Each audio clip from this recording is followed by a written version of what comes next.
Salam budaya.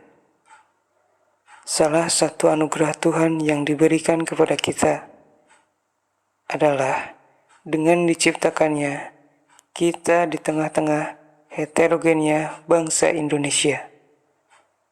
Suku, bahasa, budaya adalah warisan luhur yang sudah semestinya kita sebagai generasi penerus untuk menjaga dan senantiasa melestarikannya. Kawan-kawan, selamat datang di kelompok 11.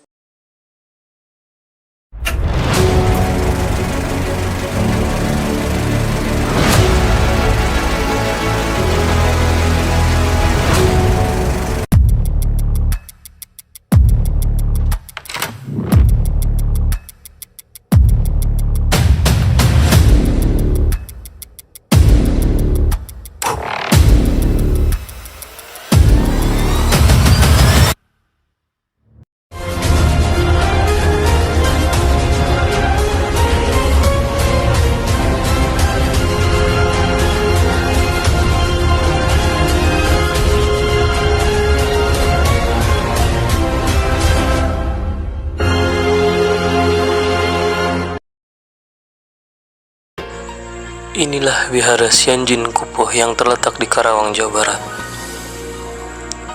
Salah satu cagar budaya di Karawang, Jawa Barat ini menyimpan banyak sejarah kota Karawang. Begitu banyak makna yang kami ambil ketika berkunjung di tempat ini. Sejarah menjadi saksi akan adanya tempat ini sehingga bisa berdiri sampai sekarang. Ketika kami berada di tempat ini, kami mengetahui beberapa arti dari apa yang ada di sini. Di antaranya yaitu lampion-lampion yang bertuliskan doa-doa yang baik yang bertuliskan Cina. Dan kami percaya bahwa setiap agama itu mengajarkan kebaikan kepada setiap pemeluknya. Tidak ada agama apapun yang mengajarkan keburukan terhadap umatnya.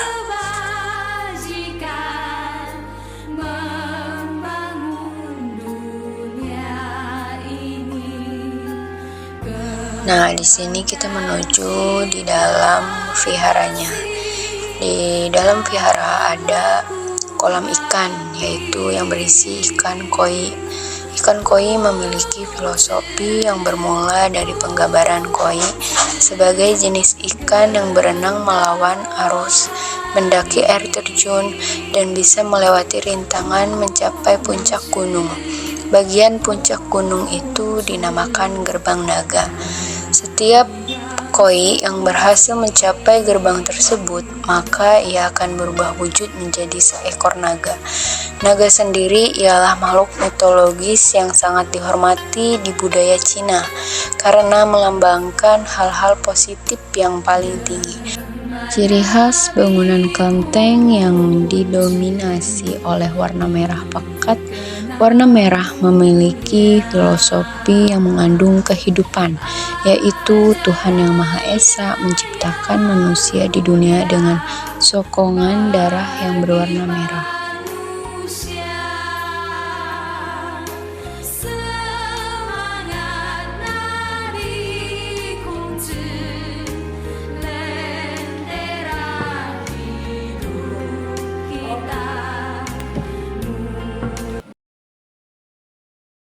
Ya, jadi emak Sianjin Kupoh ini sebenarnya itu Sian itu dalam arti bahasa kita itu dewa itu. Jadi di situ disebutnya itu jadi manusia dewa lah, mungkin gitu, dianggapnya dewa putri lah gitu kan. Mas Sianjin Kupoh itu perempuan dari negara Tiongkok sana. Jadi kebetulan di sana itu ada kekacauan di negara Cina tersebut, dan saudagar ini bertiga ini yang ngejual rempah-rempah yang dia biasanya menjual kemana aja. Jadi dia kebetulan di sana itu kekacauan hebat di Cina sana, banyaklah orang-orang Cina makanya di mana-mana itu ada, termasuk yang membawa abu emas yang Jin Kupo ini, itu ada 3 marga. 3 marga Yang membawa abu emas Kupo itu marga yang saya lebih tahu lagi itu, yang lebih jelas lagi itu yang salah satunya marga Kau, yaitu keturunan saya. Itu keturunan saya di marga Kau itu. Itu pertama ini si saudagar ini, dia kalau mau berdagang itu pasti melalui sungai. Di Cina itu melalui sungai, dia sampai pantai, dia bertemu anak kecil seumuran 7 atau 8 tahun lah, anak-anak masih kecil lah gitu, perempuan satu di situ di pinggir pantai.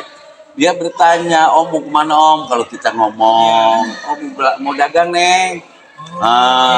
Mau dagang katanya. Terus kata si Neng ini, "Jangan Om, nanti takut ada badai di sana itu." Dia bilang gitu. Begitu berangkat udah nggak usah dengerin anak kecil, ya kan? Udah merinding saya. Berangkat nih saudara ini yang bertiga ini, 3 marga ini.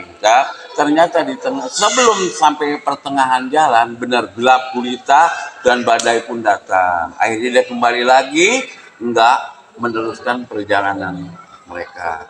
Dia akhirnya berpikir, yuk kita beliin oleh-oleh, yuk kita beliin boneka. Buat nanti si Neng itu tuh. Ternyata dia bener tuh omongannya. Iya. Begitu sebulan lagi ke belakang, dia keluar lagi, kok nggak ada ya? Dia nyari ternyata di situ tidak ada namanya rumah satupun, hutan belantara. Dia bingung, siapakah gerangan? Akhirnya dia memohon di situ, sembahyang di situ, karena kepercayaan mereka demikian.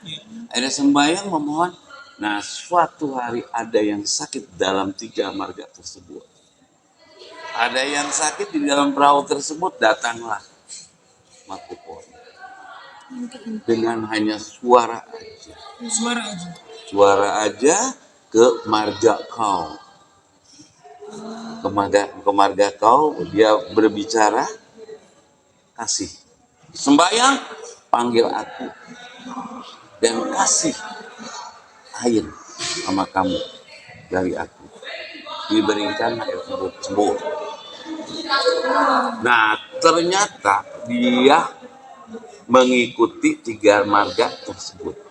Di mana ada hal kesusahan apapun, 3 marga tersebut istilahnya kalau orang kita bilang nyambat. Datang dengan cara apapun, tidak berwujud tapi dengan suara atau apa, dia memberitahukan. Udah begitu karena kekacauan di sana, akhirnya dia memutuskan 3 marga tersebut keluarlah dari Tiongkok tersebut dan sampailah dia di Cambang Bungin, Karawang, ujung Karawang. Kata Makupo itu, kamu kalau menemukan sungai yang kamu suka, masuklah ke sungai ini. Ini di belakang sungai loh. Iya, yang di Udah tahu. Terus dia nyusul, nanti kamu di depan pasti menemukan 2 cabang. Betul. Antara Cibeet dan Citarum. Disitulah kamu berhenti dan tempatkanlah aku di sini. Assalamualaikum warahmatullahi wabarakatuh. Ini kami dari kelompok 11 akan sedang berada di Vihara Jin Kupo yang berada di Tanjung Pura, Karawang. Izin memperkenalkan diri. Di sini ada Saya Iksan Abdul Farhan, kelas. S23I. Saya Tina Windara dari PS 23I. Saya Nina Amelia dari PS 23I. Saya Cecil Stanley dari PS 23I. Saya Septiandi dari PS 23G. Oke, terima kasih. Teman-teman, selamat datang di Katina. Oke, saksikan video kita. Saat ini kita sedang dalam rangkaian acara Katina. Ada beberapa kegiatan acara kebudayaan sebelum memulai acara inti. Salah satunya atraksi barongsai. Barongsai adalah salah satu tarian tradisional Tiongkok. Barongsai biasanya ditarikan oleh 2 orang dengan menggunakan kostum menyerupai singa.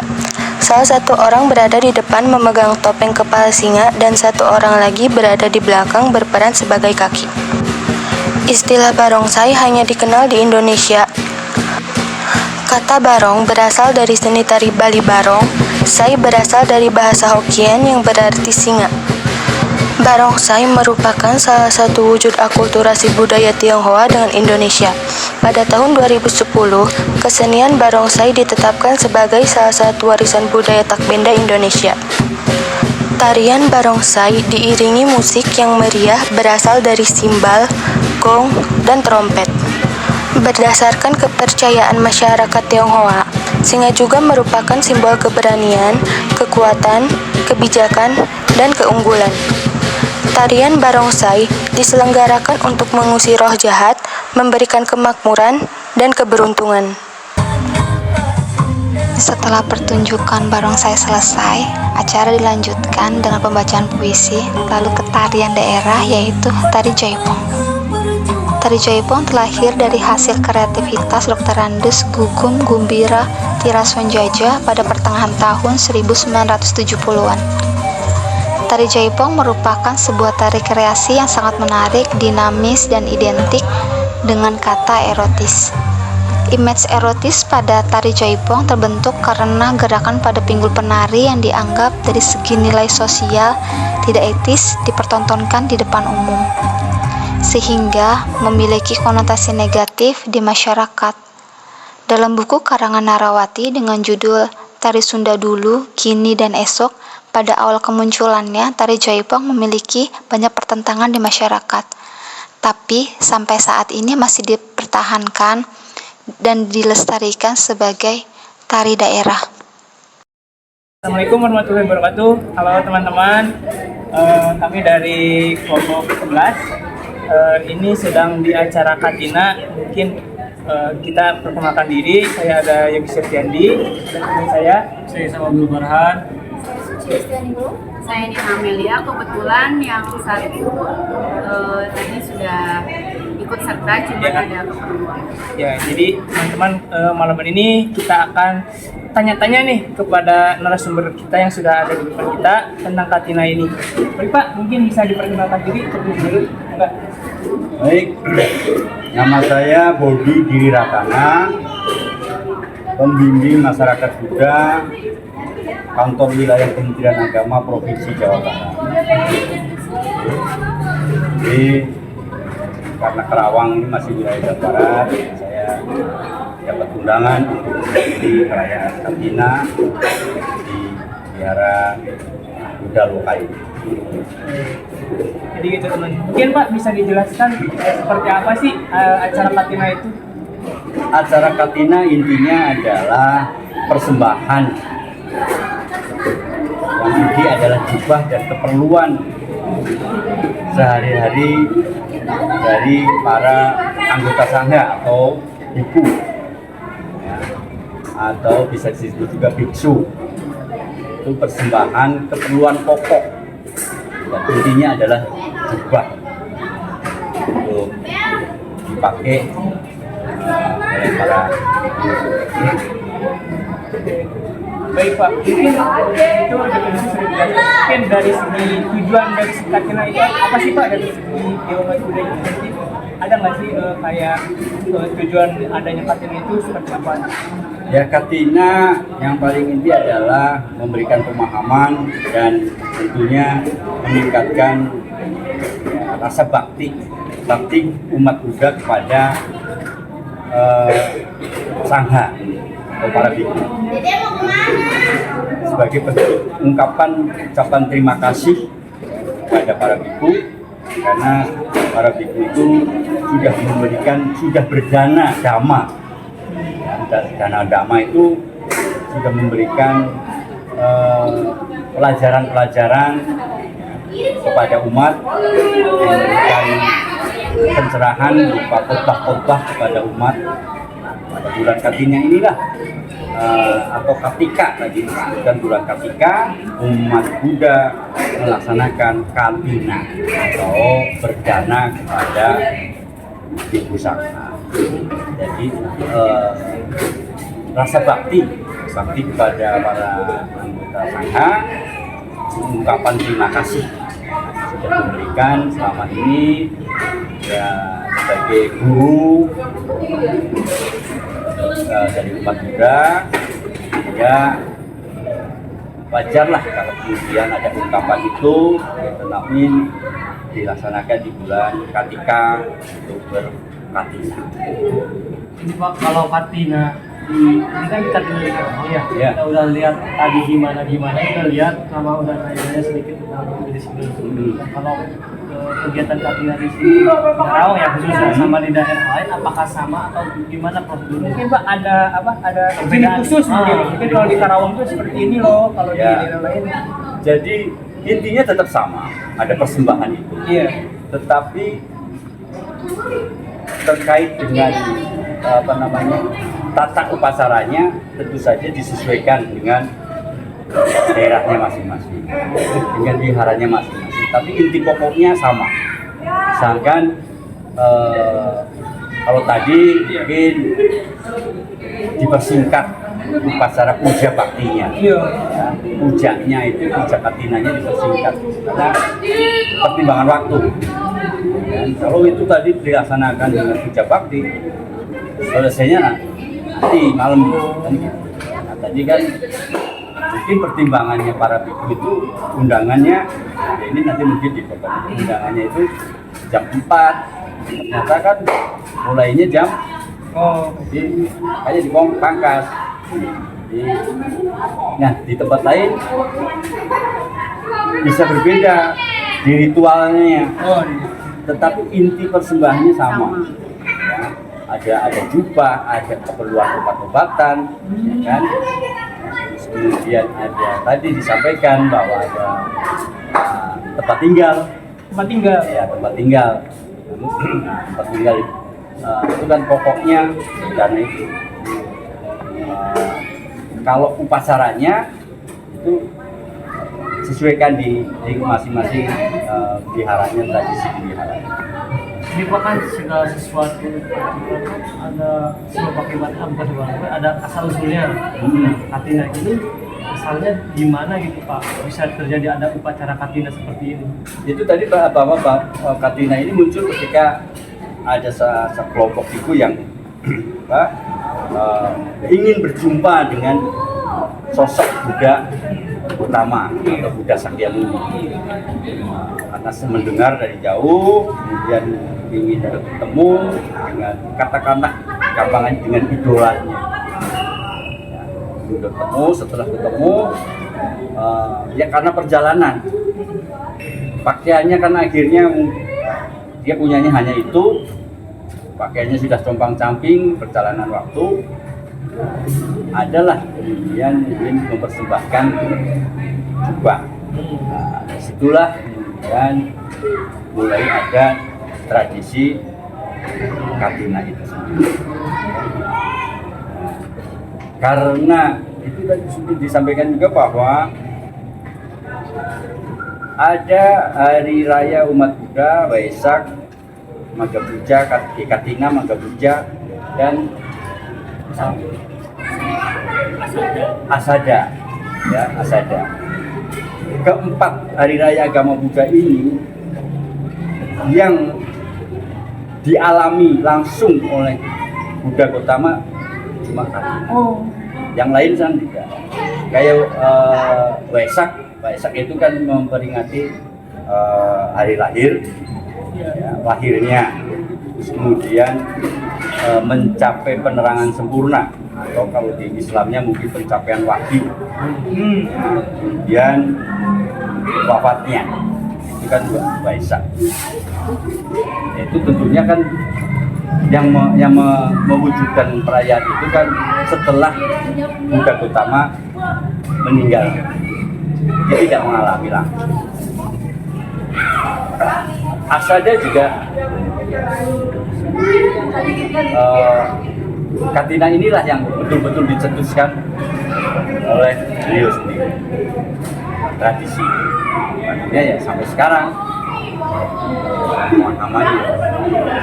Nah kita kan udah proses awal berjalan, tapi terus dari yang semua itu apa makna yang dirasakan sebagai bapak lah gitu. Makna yang dirasakan dari acara apa sih? Gitu? Ya, maknanya adalah perbuatan baik berupa berjana.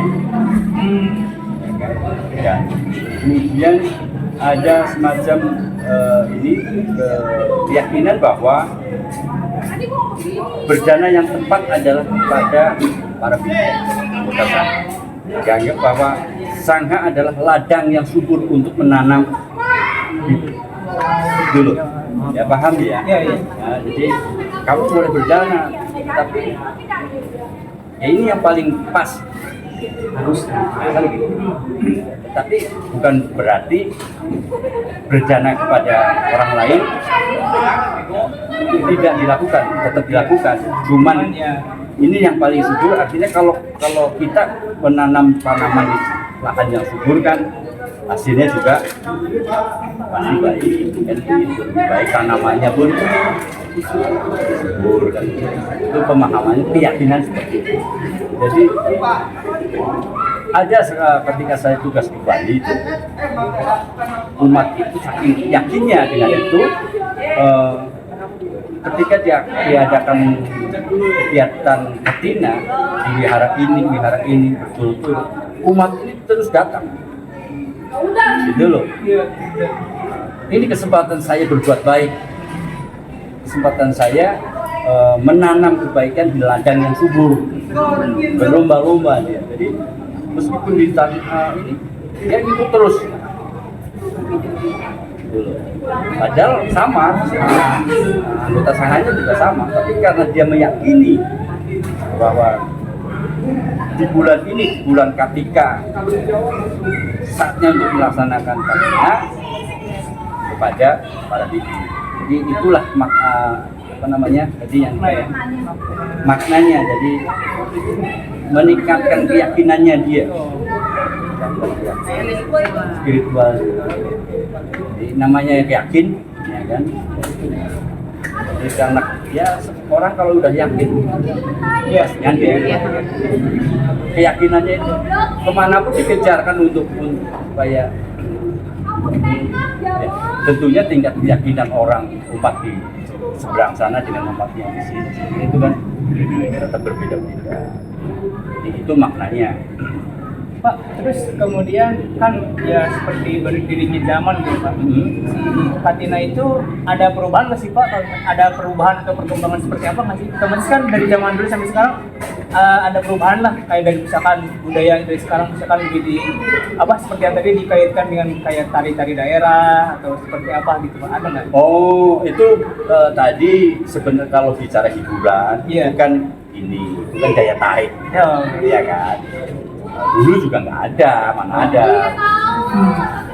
Jadi ini kan daya tarik untuk supaya ya ini kan trik market ya, kan trik market untuk supaya umat datang, ya, kemudian ada kesempatan juga anak-anak kecil itu bisa tampil, sekaligus anak-anak kecil jadi mengenal juga apa yang namanya. Kalau kemudian budaya yang terkait dengan katinanya sendiri, tentunya memang ada perubahan. Jadi kalau dulu intinya hanya jubah, awalnya kan hanya jubah karena memang itu intinya persembahan jubah aja gitu. Nah, kemudian setelah ini ada tambahan karena terkait dengan obat-obatan, kemudian tempat tinggal, fasilitas kesehatan yaitu obat-obatan gitu kan. Tempat tinggal itu kan untuk berteduh meskipun tidak dimiliki tidak diberikan gitu. Ini tempat tinggal buat kamu ya, cuma untuk ditempati ya, karena kalau sudah menjadi anggota sangha itu kan sudah melepaskan ya, jadi ini milikku sudah nggak ada, cuman kami boleh berteduh di sini, tinggal sementara. intinya. Nah, perubahannya dari kultur Katina itu tadi, bahwa dulu memang jubah itu sangat diperlukan. Memang jubah nyari jubah tahun-tahun ke belakang itu di Indonesia juga susah ya? Karena bukan bahannya. Kalau bahan sih Indonesia juga pabrik kain banyak kan. Bandung pabrik kain, cuma jubahnya itu kan tidak sembarangan. Ada pola di sana. Ya, ada pola-polanya. Jadi yang memproduksi itu di negara Thailand, karena memang di Thailand itu kan bukan pusatnya, tetapi mayoritas Buddhis kan ada di Thailand. Jadi Apa budaya. mungkin ini Pak kayak punya ciri khusus gitu ya, yang misalkan nggak di sini nggak didapatkan, apa memang harus dari Thailand? Bukan, karena di sana sudah membudaya, kan begitu. Jadi di sana akhirnya ada yang memproduksi kan begitu. Di Indonesia kan belum, kan gitu. Jadi waktu itu ya masih sangat sulit untuk mencari jubahnya. Kalau kainnya mah gampang jubahnya, karena ada pola khusus, ya. Itu ada gambarnya sebenarnya, polanya sudah. Jadi itulah yang kemudian, nah kekinian jubah itu semakin mudah didapat. Sementara satu anggota sangga itu dalam 1 tahun cuma punya 2 jubah. Cuma dua Cuma 2 jubah. Satu basah dan pakai yang basah. Iya, cuci kering. Dulu. nyucinya kayak pakai sabun tuh air dong? Ya Apa itu mungkin ada- bisa pakai sabun karena kan untuk menghilangkan keringat kan. Sekarang kalau bikunya di daerah Kerawang ini yang panas ini kan keringatan terus kalau sama ya itu kemudian itu juga bagian perubahan ya. Zaman dulu mungkin belum ada sabun, ya cuma direndam di sungai. Sekarang sudah ada sabun, ya itu tidak salah, tidak menyalahi ketentuan. Bagaimana yang jelas dari dulu sampai sekarang ya cuma 2 jubah. Satu biku itu cuma dikasih 2 jubah dalam rentang 1 tahun. Nah yang 1 tahun dapat jatah 2 itu jumlahnya mana yang mau kasih? Ya bisa didanakan, bisa digunakan untuk apa namanya ya, kan ada dimanfaatkan untuk mungkin kalau sudah memang sobek-sobek ya untuk ini alas untuk apa ini gitu kan, bisa untuk selimutan siapa kalau memang agak masih bagus kan gitu, tetap dimanfaatkan ya. Jadi bukan berarti tidak kemudian tidak bisa dimanfaatkan, karena kan kecuali mungkin sudah robek-robek karena jalan di hutan, tantol apa ya, tapi tetap digunakan bisa untuk apa namanya keset. Itu kan misalnya kayak biku gitu kalau di jalan ya itu udah ada jalurnya atau gimana? Apakah kayak di hutan? Yang di mana? Kayak tadi kan kata bapak jalan-jalan di hutan gitu.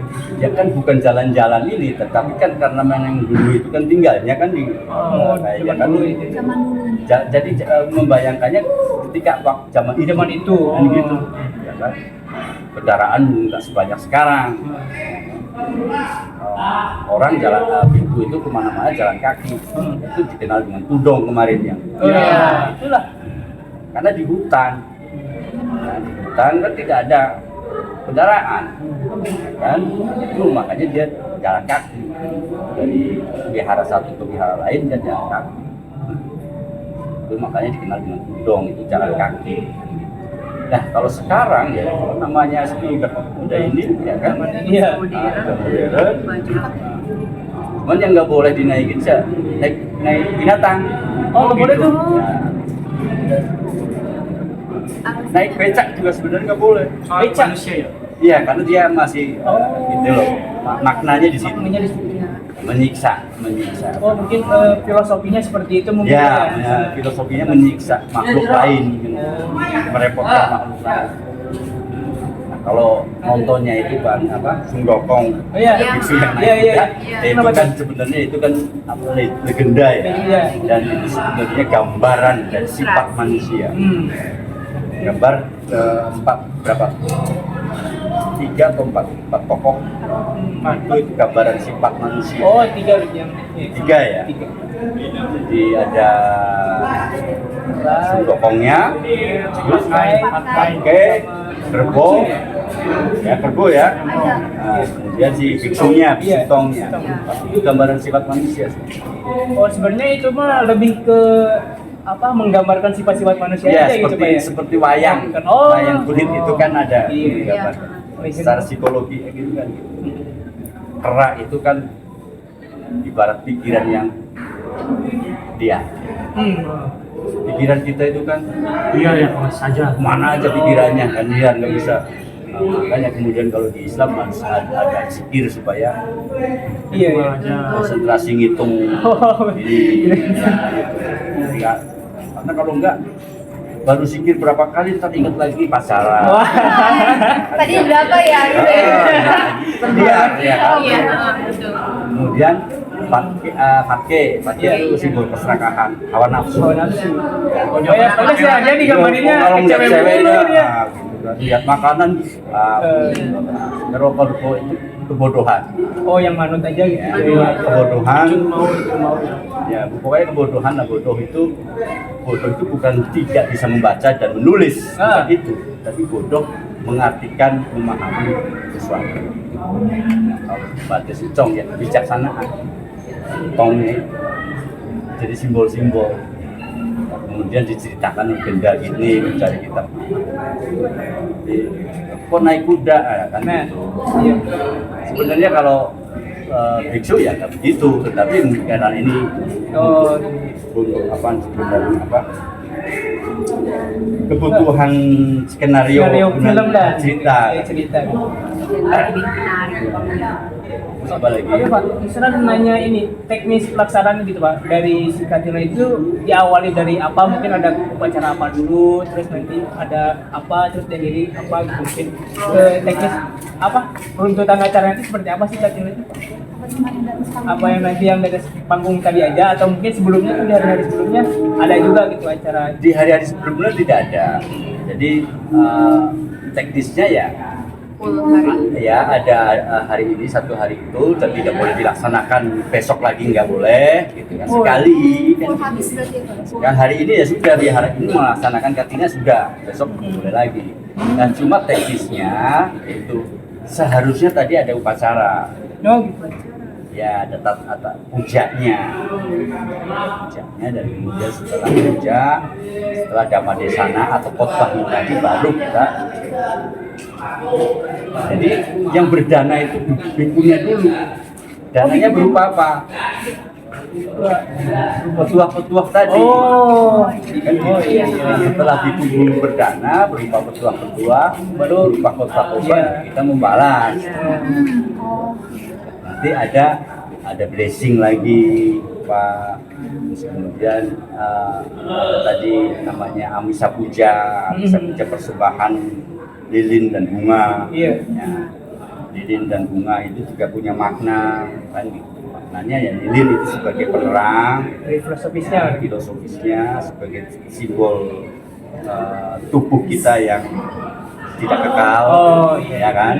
Kemudian bunga itu ya simbol umum lah, kalau bunga juga simbol ketidakkekalan ya, dari kuncup, mekar, selayu itu juga simbol itu. Dan kemudian persembahan yang terkait dengan ya kebaikan, nama baik, haruman. Jadi itu Amisa Puja. Kemudian ada blessing atau pemarcikan air. Yang tadi ya? Ya, itu blessing. Itu kalau di Islam apa ya? Itu yang jadi rebutan kadang-kadang itu. Apa ya? Yang kalau dari Islam itu bukan rebutan, jadi makanan bekas orang-orang berilmu. Itu ya kayak nyari berkah. Ya berkahnya berarti yang orang berilmu. Ya, kalau di umat Buddha juga itu jadi rebutan blessing. Yang tadi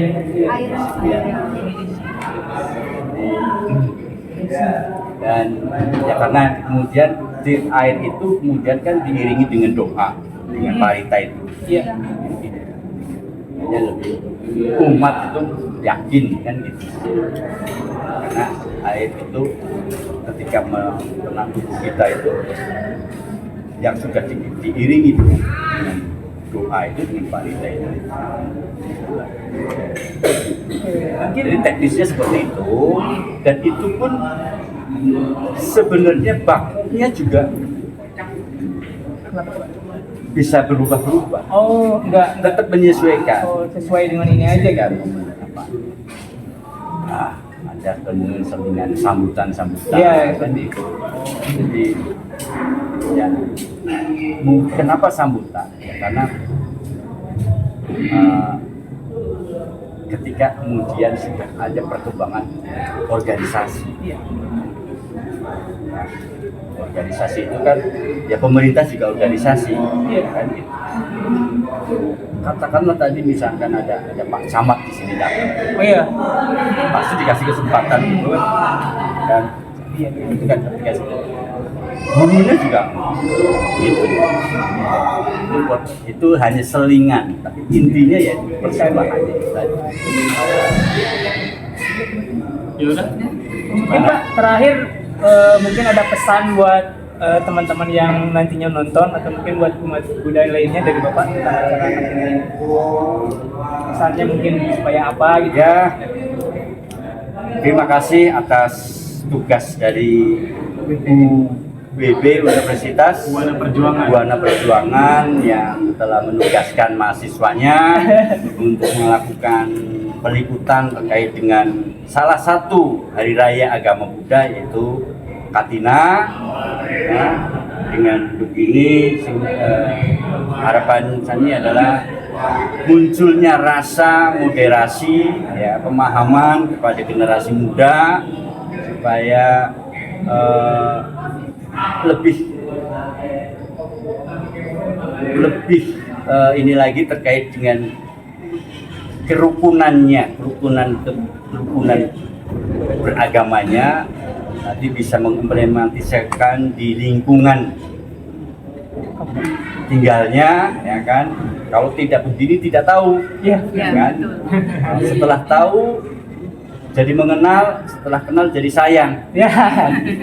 Sayangnya, nah, jadi ketika mengerti itu orang jadi mudah untuk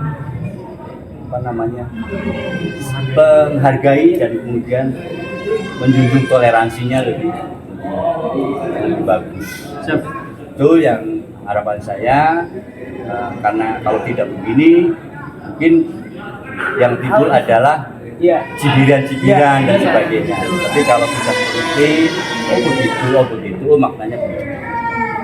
Jadi itu harapan saya. Semoga UPB semakin maju, mantap, dan fakultas psikologi semakin mantap. Yes, mantap. Ya. Oke, sukses selalu buat kalian. Terima kasih, Semoga Pak. Terima kasih. kuliahnya lancar, Amin. lulus dengan baik. Ya, minta doanya juga Pak. Ya. Minggu depan tuh ada UTS jadi. Besok ya, mudah-mudahan lulus UTS-nya lancar, Amin, tanpa ada gangguan apapun juga. Sehat selalu. Terima Ya, kasih Pak. semoga juga memberkati. Amin, terima kasih. Oke Pak, Ya. mungkin itu wawancara dari kami. Ya. Terima kasih atas Oke. waktu dan kesempatannya udah sampai malam seperti ini Ya. Pak, jadi ganggu. Nggak apa-apa. Mungkin teman-teman seperti itu ya, tanya jawab kita dengan Bapak. Untuk info lebih lanjutnya seperti apa, teman-teman bisa lihat nanti di channel YouTube kita. Ya, channel YouTube kita bisa ditonton aja secara lengkap seperti apa. Jangan lupa like and subscribe. Oke teman-teman, sampai jumpa lagi di kesempatan. Dadah, assalamualaikum warahmatullahi wabarakatuh. Salam budaya. Samanta cakkawalesu atra gaccantu dewata. Kawan-kawan, yang sedang kita saksikan saat ini adalah upacara inti dari Katina, di mana umat Buddha memberikan persembahan kepada para biksu sebagai bentuk rasa terima kasih atas pelajaran-pelajaran dan pencerahan-pencerahan khotbah selama ini. Dari hasil wawancara kita tadi, bisa kita simpulkan bahwa adanya Katina ini tidak lepas kaitannya dengan Siddhartha Gautama atau Buddha Gautama, di mana diceritakan dalam sejarahnya ada sekelompok para biksu yang berkeinginan untuk bertemu dengan Sang Buddha Gautama, di mana untuk mewujudkan keinginan itu para biksu melakukan perjalanan yang sangat jauh, lama, dan melelahkan, sehingga jubah yang dikenakan pada saat itu mengalami kerusakan yang pada akhirnya memunculkan niat, ide atau gagasan umat Buddha untuk mengganti jubah yang para biksu kenakan sebagai bentuk terima kasih dan apresiasi atas perjalanan yang telah diselesaikan para biksu untuk bertemu Sang Buddha Gautama. Seiring perkembangan zaman, Katina mengalami beberapa perubahan dan perkembangan. Salah satunya dari bentuk dhamma atau persembahan umat Buddha kepada para biksu, di mana sekarang persembahan atau dhamma dari para umat Buddha tidak hanya jubah yang diberikan atau dipersembahkan, tetapi meliputi kebutuhan-kebutuhan pokok lain dari sang biksu, seperti obat-obatan dan juga tempat tinggal.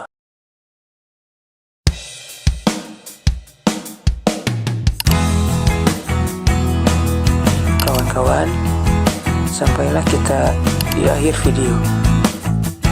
Terima kasih sudah menonton dan menyimak video dari kelompok kami sampai sejauh ini. Kami menyadari banyak sekali kekurangan dalam hal pemaparan dan penjelasan tentang kebudayaan ini. Untuk itu, kami memohon dengan kerendahan hati kepada kawan-kawan untuk memberikan kritik membangun kepada kelompok kami agar ke depan bisa lebih baik lagi. Akhir kata, terima kasih dan salam budaya.